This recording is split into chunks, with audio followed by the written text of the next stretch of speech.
జై శ్రీరామ్. మనం రామాయణంలో 17వ సర్గం దగ్గర ఉన్నాం. అరణ్యకాండలో పురాణ కథా ప్రసంగములతో పంచవటి యందు కాలం గడుపుచున్న శ్రీరాముని కడకు రావణుని చెల్లెలైన శూర్పణఖ వచ్చుట, ఆమె శ్రీరాముని వనవాసమును గూర్చి తెలుసుకొనుట, తనను గూర్చి ఆయనకు వివరించుట, కామ పరవశ అయిన ఆ రాక్షసి తనను భార్యగా స్వీకరింపుమని ఆయనను కోరుట, నదీ జలములలో స్నానాధికములను ముగించుకొనిన పిమ్మట సీతారామ లక్ష్మణులు ఆ నదీ తీరము నుండి తమ ఆశ్రమమునకు బయలుదేరిరి. ఆశ్రమమునకు చేరిన పిదప రామలక్ష్మణులు పూర్వాహ్న సమయమున ఆచరింపవలసిన బ్రహ్మ యజ్ఞాది నిత్య కార్యక్రమములను పూర్తి చేసుకొనిరి. అనంతరము వారు పర్ణశాలలో ప్రవేశించిరి. రామలక్ష్మణులు నిత్యము మహర్షుల పూజలను అందుకొనుచు హాయిగా నివసించుచుండిరి. వివిధ పురాణేతిహాసాది కథా ప్రసంగములతో కాలము గడుపసాగిరి. పర్ణశాలయందు సీతాదేవితో గూడి సుఖాసీనుడయ్యున్న మహాబాహువగు శ్రీరాముడు చైత్రమాసమునందు చిత్తా నక్షత్రయుక్త పూర్ణిమ నాటి చంద్రుని వలె భాసిల్లుచుండెను. శ్రీరాముడు అట్లు సుఖాసీనుడై పురాణ కథా ప్రసంగములలో మునిగియుండగా విధివశమున ఒకానొక రాక్షసి ఆయన కడకు వచ్చెను. అచ్చటికి వచ్చిన ఆ రాక్షసి పేరు శూర్పణఖ. ఆమె రాక్షసరాజైన దశకంఠునకు చెల్లెలు. ఆమె దేవేంద్రుని వలె విరాజిల్లుచున్న శ్రీరామచంద్ర ప్రభువును పరికించి చూచెను. శ్రీరాముడు విశాలమైన వక్షస్థలము గలవాడు, గొప్ప భుజబలము గలవాడు, తామర రేకుల వంటి కన్నుల గలవాడు, ఆజానుబాహుడు. ఆయన ముఖ వికాసమును నిరుపమానమైనది. అతడు చూడముచ్చట గొలుపువాడు, గజము వలె గంభీర గమనుడు, జటాజూటములను ధరించియున్నవాడు, మిగుల సుకుమారుడు, మహాబలశాలి, మహారాజ లక్షణములతో విలసిల్లుచున్నవాడు, నల్ల కలువల వలె శ్యామ వర్ణ శోభితుడు, మన్మధుని వలె సౌందర్య నిధి, దేవేంద్ర వైభవముతో విరాజిల్లుచున్న శ్రీరాముని చూచి ఆ రాక్షసి కామ పరవశ అయ్యెను. శ్రీరాముని ముఖము సుందరమైనది, శూర్పణఖ ముఖమేమో వికృతమైనది. ఈయన నడుము సన్ననిది, ఆమె నడుము లావైనది. ఈయన విశాల నేత్రుడు, ఆమె విరూపాక్షి. ఈయన కురులు నీలకాంతులతో నిగనిగలాడుచున్నవి, ఆమెది రాగి జుట్టు. ఈయన రూపము ప్రసన్నమైనది, ఆమె ఆకృతి వెగటుగొల్పునది. ఈయన స్వరము మధురము, ఆమెది గాడిద గొంతు. ఈయన నవ యువకుడు, ఆమె కడు ముసలిది. ఈయన సరళముగా మాట్లాడును, ఆమె పలుకులు వక్రములు. ఈయనది న్యాయ మార్గము, ఆమెది పెడదారి. ఈయన దర్శనము సంతోషము కలిగించును, ఆమె దర్శనము రోత పుట్టించును. ఇది ఇట్లుండగా శూర్పణఖ కామ వికారములకు లోనై మంచి చెడ్డలను మరచి ఆయనను ఇట్లు ప్రశ్నించెను. ఓ సుందర, నీవు జటాధారివై తాపస వేషమున ఉన్నావు, కాని భార్యా సహితుడవై ధనుర్బాణములను కూడా ధరించియుంటివి. రాక్షసులకు నివాస భూమి అయిన ఈ అరణ్యమునకు ఎందులకు వచ్చితివి? ఇంతకును నీవు ఇచటికి వచ్చిన పని ఏమి? వివరముగా తెలుపుము. రాక్షసి అయిన శూర్పణఖ ఇట్లు అడుగగా శత్రు సంహార సమర్థుడైన రాముడు ఎట్టి దాపరికము లేకుండా ఆమెతో ఇట్లనెను. శ్రీరాముడు సర్వదా సత్యవచనుడు, ఎన్నడును ఆయన అసత్యము పలికి ఎరుగడు. అందున ఆయన పవిత్రమైన ఆశ్రమ జీవనమును కొనసాగించుచున్నప్పుడు స్త్రీల సమక్షమున ఇక చెప్పవలసినది ఏముంది? దశరథుడు అను ఒక మహారాజు గలడు. అతడు ఇంద్రుని వలె పరాక్రమశాలి. ఆయన పెద్ద కుమారుడను నేను. అందరును నన్ను శ్రీరాముడు అని అందురు. ఇతడు నా చిన్న తమ్ముడు, పేరు లక్ష్మణుడు. నిష్ఠతో నియమములతో నన్ను అనుసరించి ఉండువాడు. ఈమె నా భార్య విదేహరాజు యొక్క కూతురు. ఈమె నా పేరు సీత. మా తండ్రి గారైన దశరథ మహారాజు యొక్క కైకేయీ మాత యొక్క ఆదేశానుసారము తపోరూప ధర్మమును నడుపుటకై వనవాసము చేయుటకై మేము ఇచటికి ఏతెంచితిమి. ఓ వనిత, ఇంతకును నీవు ఎవరు? ఎవరికి చెందిన దానవు? నీ తండ్రి ఎవరు? నీ భర్త ఎవరు? నిన్ను గూర్చి వివరముగా తెలుపుము. చూచుటకు నిరూపము వికృతముగా ఉన్నది. దీనిని బట్టి నీవు ఒక రాక్షస స్త్రీవి అని భావింతును. ఇక్కడికి నీవు ఎందులకు వచ్చినట్లు పూర్తిగా విసిదపరచుము. శ్రీరాముడు పలికిన వచనములను వినిన పిమ్మట కామాతురయైన ఆ శూర్పణఖ ఇట్లు నుడివెను. ఓ రామ, వినుము. నా విషయములను నీకు యథార్థముగా తెలిపెదను. నా పేరు శూర్పణఖ. నేను కామరూపిణి అయిన రాక్షసిని. అందరికి నీ భయమును గొలుపుచు నేను ఈ అరణ్యమున స్వేచ్ఛగా సంచరించుచుందును. రాక్షస ప్రభువైన రావణుడు నా సోదరుడు. అతడు విశ్రవసుని కుమారుడు, మహావీరుడు, మిగుల బలశాలి. ఈ విషయమును నీవు వినియే ఉండవచ్చును. ఎల్లప్పుడూ నిద్రించు స్వభావము గల కుంభకర్ణుడును నా సోదరుడే. అతడు మిక్కిలి బలము గలవాడు. ధర్మాత్ముడైన విభీషణుడు కూడా నా సోదరుడే. కాని ఆయనలో మాత్రము రాక్షస లక్షణములు లేవు. రణరంగమున తిరుగులేని వీరులైన కరదూషణులను నా సోదరులే. వారినందరినీ వీడి నేను స్వేచ్ఛగా తిరుగుచుందును. అద్భుతమైన నీ రూపమును దర్శించినప్పటి నుండి నేను కామ పరవశనైతిని.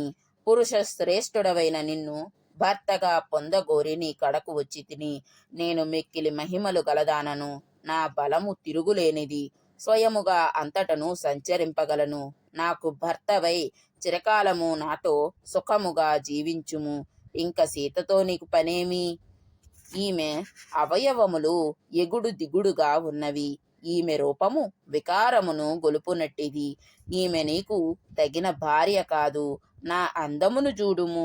నేను మాత్రమే నీకు భార్యగా తగుదును. కనుక నన్ను చేపట్టుము. ఈ సీత భయంకరమైన వికృత రూపము కలిగియున్నది. ఈమె నడుము వంగియున్నది. చెడు స్వభావము గలది. ఈ మనుష్యకాంతను నీ తమ్ముని నేను భక్షించదను. మనకు అడ్డు తొలుగును. ఓ అందగాడ, అటు పిమ్మట మనము ఇద్దరము కలిసి పర్వత శిఖర ప్రదేశముల యందును వివిధములగు వనములలోనూ హాయిగా విహరింపవచ్చును. మత్తిల్లిన చూపులు గల ఆ రాక్షసి యొక్క పలుకులను విని మాట నేర్పరి అయిన శ్రీరాముడు ఎగతాళిగా నవ్వుచు ఆమెతో ఇట్లు పలుకదొడంగెను. 18వ సర్గము. రామలక్ష్మణులు శూర్పణఖను తిరస్కరించుట, ఆమె సీతాదేవిపై దాడికి దిగుట. శ్రీరాముని సూచనపై లక్ష్మణుడు ఆమెను విరూపను గావించుట. పిమ్మట ఆ రాక్షసి తన సోదరుడైన కరుని ఆశ్రయించుట. కామ వికారములకు లోనైన ఆ శూర్పణఖను చూచుచు శ్రీరాముడు ఆమెతో పరిహాసపూర్వకముగా మృదు మధురముగా ఇట్లు నుడివెను. ఓ శూర్పణఖ, నేను వివాహితుడను. ఈమె నా ప్రాణేశ్వరి. నీ వంటి స్త్రీలకు సవతి పోరు వలన దుఃఖమే మిగులును గదా. చూడముచ్చటగానున్న ఇతడు నా తమ్ముడు. భార్యకు దూరముగా ఉన్నవాడు. చక్కని సౌశీల్యము గలవాడు. పేరు లక్ష్మణుడు. మిగుల ప్రతాపశాలి. ఇతడు చాలా కాలము నుండి భార్యాసుఖము ఎరుగనివాడు. భార్య యొక్క అవసరము ఉన్నవాడు. యువకుడు, అందగాడు. రూప వైభవమును బట్టి నీచే భర్తగా కోరదగినవాడు. ఓ విశాలాక్షి, ఓ సుందరి, నా సోదరుడైన ఇతనిని ఎట్టి సవతి బాధయు లేకుండా సూర్యకాంతి మేరు పర్వతమును వలె సేవింపుము. కామాతురయైన ఆ రాక్షసి రాముడు ఇట్లు పలికిన పిదప ఆయనను విడిచిపెట్టి వేగముగా లక్ష్మణుని సమీపించి అతనితో ఇట్లు నుడివెను. అద్భుతమైన రూపము గల నీకు సర్వాంగ సుందరినైన నేను భార్యగా తగుదును. నన్ను చేపట్టి దండకారణ్యముల యందు అంతటను నాతో కూడి విహరించి సుఖింపుము. ఆ రాక్షసి ఇట్లు పలికిన పిమ్మట మాటకారి అయిన లక్ష్మణస్వామి ఆ శూర్పణఖను యగాదిగా చూచుచు చిరునవ్వుతో ఇట్లనెను. ఓ సుందరి, నేను పూజ్యుడైన మా అన్నగారి ఆధీనములో ఉన్నవాడును. దాసుడనైన నాకు భార్యవై నీవును దాసిగా ఉండదలచితివా? ఓ విశాలాక్షి, నీవు నిర్మలమైన వన్నెగలదానవు. పూజ్యుడైన మా అన్న సర్వ శుభ లక్షణ శోభితుడు. కావున నీవు ఆయనను చేపట్టి చిన్న భార్యవై ఆనందింపుము. అప్పుడు నీ కోరికలన్నీయును తీరును. మా అన్న భార్య అయిన సీతాదేవి వికారమైన రూపము గలది. ప్రశస్తి లేనిది. భయమును గొలుపునది. వంగిన నడుము గలది, పైగా వృద్ధురాలు కనుక మా అన్న ఈమెను పరిత్యజించి నిన్ను చేపట్టగలడు. ఇక్కడ లక్ష్మణస్వామి పలికిన మాటలొకటి, ఆయన అంతరార్థం ఒకటి. సీతాదేవి త్రిలోక సుందరి, స్త్రీలలో సాటి లేనిది, స్త్రీలకు తగినట్లు ఎత్తైనది, సన్నని నడుము గలది, చక్కని జ్ఞానము, ఉత్తమ శీలము, సద్గుణములు గల ఉత్తమురాలు కనుక శ్రీరాముడు ఉత్తమురాలైన తన భార్యతో సుఖముగా జీవించును. అట్టి భార్యయుండగా శ్రీరాముడు వికృత రూపవు, చెడ్డ గుణములు గలదానవు, భయంకరముగా ఉన్నదానవు, వంగిన నడుము గలదానవు, ముసలిదానవైన నిన్ను పరిత్యజింపక ఎట్లుండును? ఎట్టి పరిస్థితిలోనూ ఆ పూజ్యుడు నిన్ను చేపట్టడు. పైకి చెప్పిన మాట ఒకటి, ఆయన అంతరార్థం వేరొకటి. ఇది మనం గమనించాలి. చక్కని లావైన నడుము గల ఓ సుందరి, ఇట్టి నీ రూప సౌభాగ్యమును కాదని తెలివిగలవాడు ఎవ్వడైనను మానవ స్త్రీలపై మనసుపడునా? మనుష్య కాంతలలో రత్నమైన సీతాదేవి యొక్క అందచందములను కాదని బుద్ధిమంతుడైన వాడు ఎవ్వడు నీ రూపముపై ఆశపడును? భయంకరమైన ఆకారము గలది, లావైన పొట్టగలదైన శూర్పణఖ లక్ష్మణుని పరిహాస వచనములలోని అంతరార్థమును తెలుసుకొనలేక వాటిని నిజమని నమ్మెను. శత్రువులకు అజేయుడు, వారిని గడగడలాడింపగల వీరుడైన శ్రీరాముడు సీతాదేవితో కూడి పర్ణశాల యందు హాయిగా కూర్చుని ఉండగా కామాతురైన శూర్పణఖ ఆయనను సమీపించి ఇట్లు నుడివెను. భయంకరమైన వికృత ఆకారం గలది, చెడు స్వభావము గలది, వృద్ధురాలైన వంగిన నడుములు గల నీ భార్యను చేరదీసి నీవు నన్ను ఆదరించుటలేదు కనుక ఓ రామ, నీవు చూచుచుండగానే మనుష్యకాంత అయిన ఈమెను ఇప్పుడే నమిలివేసదను. పిమ్మట ఎట్టి సవతి బాధయు లేకుండా నీతో కూడి హాయిగా విహరించెదను. కాలుచున్న కొరివి వలె ఎర్రని చూపులు గల ఆ శూర్పణఖ క్రుద్ధురాలై రోహిణి తారపై బడు భీకరమైన తోకచుక్క వలె లేడిపిల్ల వంటి చూపులు గల సీతాదేవిపై దాడికి దిగెను. మృత్యుపాశము వలె మీదబడుటకు వచ్చుచున్న ఆ శూర్పణఖను జూచి మిగుల బలశాలి అయిన శ్రీరాముడు కుపితుడై హుంకారముతో ఆమెను నిలువరించి వెంటనే లక్ష్మణునితో ఇట్లనెను, ఓ సౌమిత్రి, క్రూరురైన దుష్టులతో పరిహాసము ఏ విధముగానూ పనికిరాదు. కనుక ఓ సౌమ్య, సీతాదేవికి ఎట్టి ఆపదయు రాకుండా చూడుము. ఓ పురుష శ్రేష్ఠ, కురూపియు, క్రూర స్వభావయు, మదించియున్నదియు, మహోదరి అయిన ఈ దుష్ట రాక్షసిని విరూపమును గావింపుము అన్న ఇట్లు తనను ఆదేశింపగా మహాబలశాలి అయిన లక్ష్మణుడు క్రుద్ధుడై శ్రీరాముని ప్రక్కన ఉన్న ఖడ్గమును తీసుకొని ఆ శూర్పణఖ యొక్క ముక్కు చెవులను ఖండించెను. తన ముక్కు చెవులు ఖండింపబడగా ఆ భయంకర శూర్పణఖ పెడబొబ్బలు పెట్టుచు వచ్చిన త్రోవను బట్టి తన వనములకు పరుగులు తీసెను. వికృతాకారము గలిగి నెత్తురోడుచుండుటచే భయంకరముగానున్న ఆ రాక్షసి వర్షాకాలమునందలి మేఘము వలె పలు విధములుగా గర్జనలు చేసెను.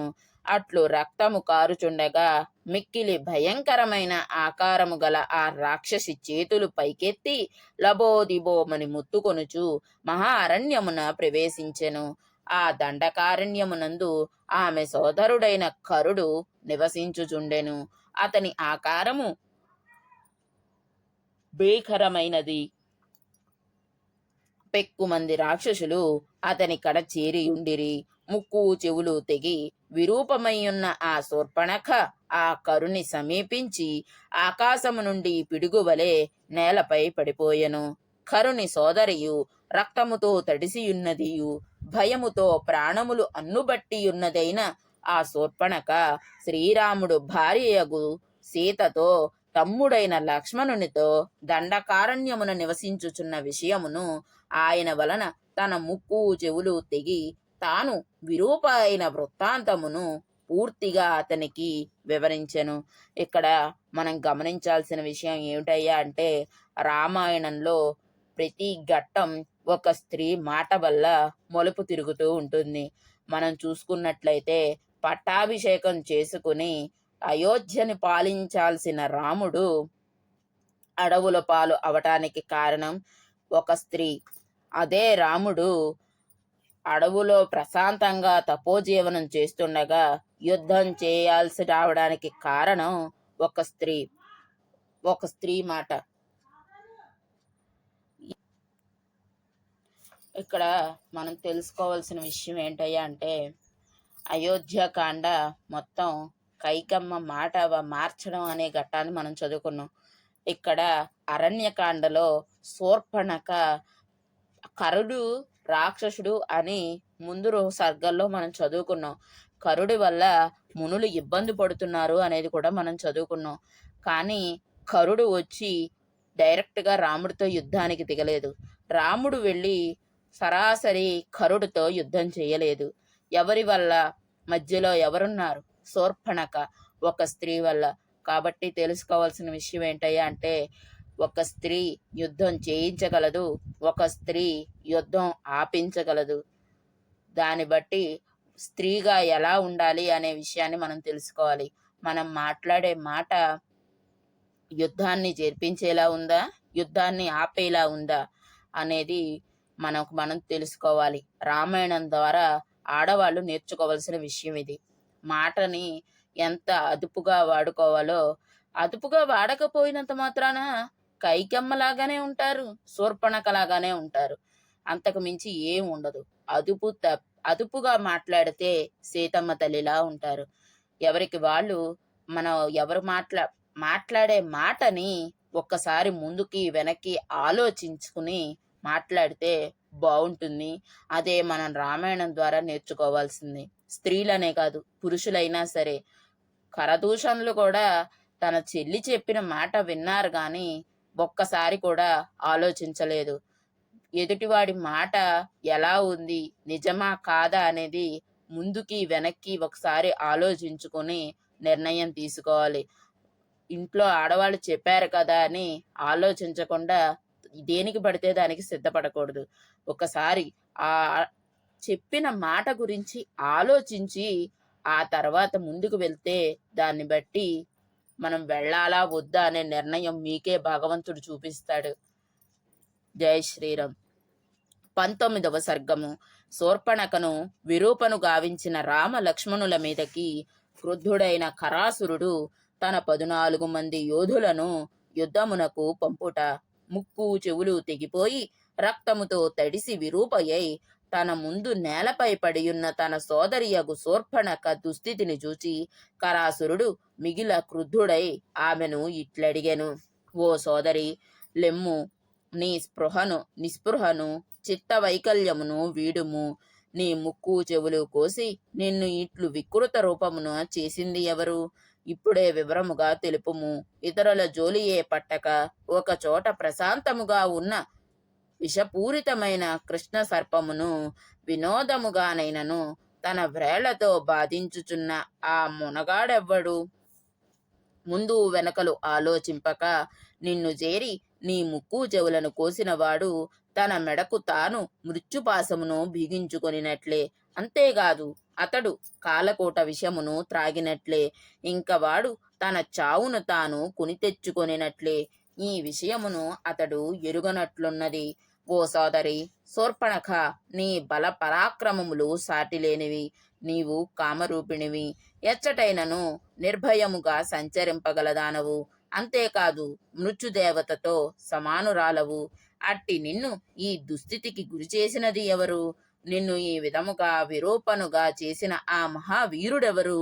దేవ గంధర్వ జాతులకు చెందినవాడా, లేక మహాత్ములైన ఋషులలో ఒకడా? ఎవడు వాడు? పాకాసురుని చంపినవాడు, సహస్రాక్షుడు. దేవతలలో ప్రముఖుడైన ఇంద్రుడు తప్ప మరి ఒకడు ఎవ్వడును నిన్ను ఇట్లు బాధించి నాకు అప్రియమును గూర్చుటకు సాహసింపడు. ఈ లోకమున అట్టి వానిని ఎవ్వనిని నేను ఇంతవరకును చూడలేదు. శత్రువులను రూపుమాపునట్టి నా బాణ పరంపర ద్వారా హంస నీటితో గలిసియున్న పాలను వలె నేడే ఆ అపరాధి యొక్క ప్రాణములను పీల్చివేసెదను. ఓ సోదరి, నీకు తీరని వ్యధ గూర్చిన ఆ వీరుడు ఇక మిగిలియుండడు.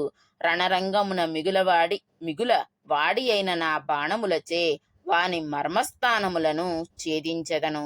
వాని శరీరము నుండి నురగలతో ప్రవహించడి వేడి రక్తముతో భూమి తన దాహమును తీర్చుకొనగోరుచున్నది. యుద్ధరంగమున నా చేతిలో మృతి చెందిన ఆ వీరుని యొక్క శరీరము కడ వివిధములకు పక్షులు గుమిగూడి ఆ కళేబరము నుండి మాంస ఖండములను చీల్చుకొని సంతోషముతో తినగలవు. ఇక సమర భూమి యందు నా చేతికి చిక్కిన ఆ క్రూరుని దేవతలు, గంధర్వులు, పిశాచములు, రాక్షసులు మున్నగు వారు ఎవ్వరును రక్షింపజాలరు. ఓ సోదరి, మొదట ఈ పరిస్థితి నుండి తిన్నగా కోలుకొనుము. పిమ్మట పరాక్రమశాలినివైన నిన్ను ఈ దుస్థితికి గురి చేసిన దుర్జనుడెవరో తెలుపుము. కోపముతో రెచ్చిపోయిన తన సోదరుని మాటలను వినిన పిమ్మట ఆ శూర్పణఖ కన్నీరు గార్చుచు అతనితో ఇట్లు నుడివెను. ఇక్కడ శూర్పణఖ తను చేసిన తప్పును చెప్పకుండా అవతలి వాడి తప్పును వేలెత్తి చూపిస్తుంది. అలాగే ఎవరు కూడా ముందు తను చేసింది తప్పు అని ఒప్పుకోరు. అది మార్చుకోవాలి, ఎవరికి వాళ్ళు మార్చుకోవాలి. 1-2 సార్లు ఆలోచించుకోవాలి. నేను చేస్తుంది తప్ప ఒప్ప? మనకి ఒప్పుగానే అనిపిస్తుంది, మనం చేసేది తప్పులా అనిపించదు. కానీ 1కి 10 సార్లు అవతలి వాడి స్థానంలో కూడా ఉండి మనం ఆలోచిస్తే మనం చేసేది తప్ప ఒప్ప? ఎందుకు చేస్తున్నాం, ఏ పరిస్థితుల వల్ల అలా చేస్తున్నాం, భగవంతుడు అనేవాడు చూస్తూనే ఉంటాడు. మనం చేసే తప్పులు గాని ఉప్పులు గాని అమ్మవారు అలా చూస్తూనే ఉంటుంది. ఇక్కడ శూర్పణఖ తనంతట తానే రామలక్ష్మణుల దగ్గరికి వెళ్ళి వివాహం చేసుకోమని అడిగింది. కానీ ఆ విషయాన్ని దాచి వాళ్ళని కోరుకుంటుంది. ఆ అన్నగారికి నూరిపోస్తుందన్నమాట. ఏమని నూరిపోస్తుందో చదువుకుందాం. ఓ సోదర, మన దండకారణ్యమున 2 రాజకుమారులు చేరిరి. వారు నవ యువకులు, అంతేకాదు చక్కని రూప లావణ్యములు గలవారు, మిక్కిలి సుకుమారులు అయినను సాటిలేని బల పరాక్రమములు గలవారు, మరియు పద్మముల వలె విశాలమై మనోహరమైన నేత్రములు గలవారు. వారు వల్కలములను, జింక చర్మములను ధరించియున్నారు. కందమూల ఫలములే వారి ఆహారములు. వారు జితేంద్రియులు, తాపసులు, ధర్మ నిరతులు. వారు దశరథ మహారాజు యొక్క కుమారులు, అన్నదమ్ములు. పేరు రామలక్ష్మణులు.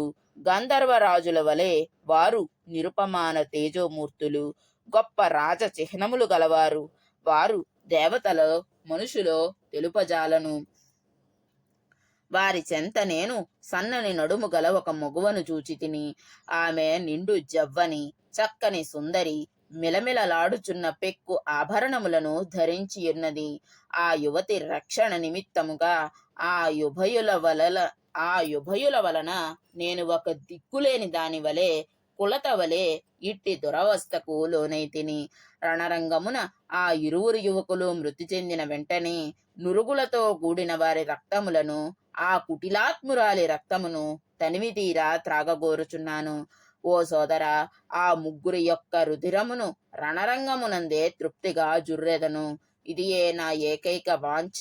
దానిని నీవు నెరవేర్చి తీరవలెను. ఇక్కడ శూర్పణఖ ఇదంతా జరిగిందంతా చెప్పలేదు. ఆవిడ కోరిక మాత్రమే చెప్పింది. జరిగిందంతా చెప్తే కరుడు ఎవరన్నా ఆలోచించేవాడేమో, లేదా ఆలోచించని వాడేమో. మాట అవతల వాడిని ఎలా ప్రేరేపించిందో చూడండి. ఒక్క శూర్పణఖ మాట. శూర్పణఖ పలుకులు విన్నంతనే ఆ కరాసురుడు మిగుల మండిపడెను. వెంటనే అతడు యముని వలె భయంకరులైన 14 మంది యోధులను శ్రీరాముని మీదకు యుద్ధంనకు పంపుచు వారిని ఇట్లాదేశించెను. ఓ యోధులారా, 2 మానవులు వల్కలములను, జింక చర్మములను ధరించియు శస్త్రధారులై భయంకరమైన ఈ దండకారణ్యమునకు వచ్చియున్నారు. వారితో ఒక తరుణియు గలదు. మీరు అచటికి వెళ్ళి దురాచారులైన ఆ యువకులిరువురిని, ఆ తరుణిని పరిమార్చిరండు. అప్పుడు నా సోదరి అయిన ఈ శూర్పణఖ ఆ 3 రక్తమును త్రాగగలదు. ఓ రాక్షసులారా, ఇదియే నా సోదరి కోరిక. ఇట్లు చేయుట నాకును మిగుల ఇష్టము. వెంటనే వెళ్ళి వారిపై మీ పరాక్రమమును చూపి వారిని చంపివేయుడు. అప్పుడు నా సోదరి కోరిక తీరును. కరుడు ఈ విధముగా ఆదేశించిన పిమ్మట ఆ 14 మంది రాక్షస యోధులు ఆ శూర్పణఖను వెంటబెట్టుకొని గాలిచే నెట్టబడిన మేఘముల వలె పంచవటికి చేరిరి. పిమ్మట ఆ రాక్షసులు మహాపరాక్రమశాలి అయిన శ్రీరామునిపై నిశితములైన తమ బాణములను ప్రయోగించిరి. అయినను వనగజములు మండుచున్న అగ్నిజ్వాలలను ఎదుర్కొనలేనట్లు వారు శ్రీరాముని దెబ్బతీయలేకపోయిరి. శ్రీరాముణ్ణి ఎలా దెబ్బతీస్తారు? అక్కడ ఉన్నది శ్రీరాముడు. రామచంద్రమూర్తిని ఆ 14 మంది ఏం చేశారు అనే ఘట్టాన్ని మనం రేపు చదువుకుందాం. సర్వం శ్రీరామచంద్రమూర్తి పాదారవిందార్పణమస్తు. స్వస్తి.